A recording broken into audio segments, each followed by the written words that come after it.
So oftentimes you come across an Excel table where you have numberings with how many job applications, say for in this case, you're gonna apply.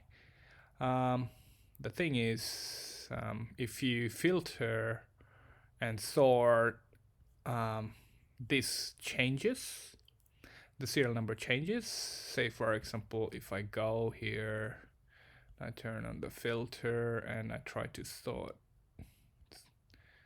Um, it changes the serial. It changes based on the date.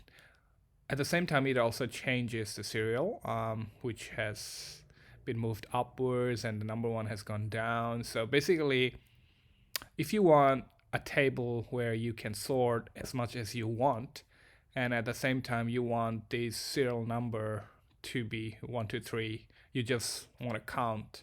You don't need to be uh, fixing the numbers with the position and the rows. So the way you do it, it's pretty simple. So in this case, you can use row function to automate the serial numbering. So if I write row, and if I just put B1, and if I just copy, is Command C and Command V, being a Mac.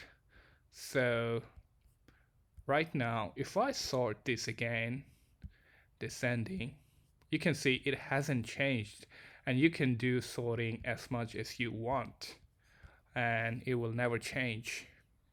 So that's how you automate the serial numbering. Thanks for watching. See you next time.